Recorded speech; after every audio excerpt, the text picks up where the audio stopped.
एक बुद्धिमान राजा था। उसका काफी बड़ा साम्राज्य था। उसके राज्य में प्रजा हर तरह से खुशहाल थी। राजा को अपने उत्तराधिकारी की तलाश थी। उसके 3 बेटे थे। राजा इस पुरानी परंपरा को नहीं निभाना चाहता था कि सबसे बड़े बेटे को ही गद्दी पर बिठाया जाए। वह सबसे बुद्धिमान और काबिल बेटे को सत्ता सौंपना चाहता था। इसलिए राजा ने उत्तराधिकारी के लिए तीनों की परीक्षा लेने का फैसला किया। राजा ने तीनों बेटों को अलग अलग दिशाओं में भेजा।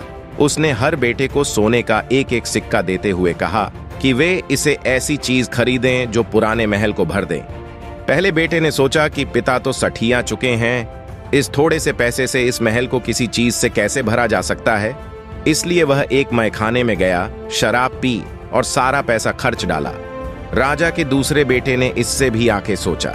वह इस नतीजे पर पहुंचा कि शहर में सबसे सस्ता तो कूड़ा कचरा ही है, इसलिए उसने महल को कचरे से भर दिया। तीसरे बेटे ने 2 दिन तक इस पर चिंतन मनन किया कि महल को सिर्फ एक सिक्के से कैसे भरा जा सकता है। वह वाकई कुछ ऐसा करना चाहता था जिससे पिता की उम्मीद पूरी होती हो।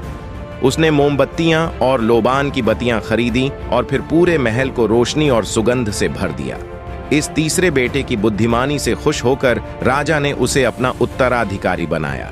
इस हिंदी कहानी से हमें यह सीख मिलता है कि बुद्धि से कुछ भी पाया जा सकता है। कहानी सुनने के लिए आपका बहुत बहुत धन्यवाद।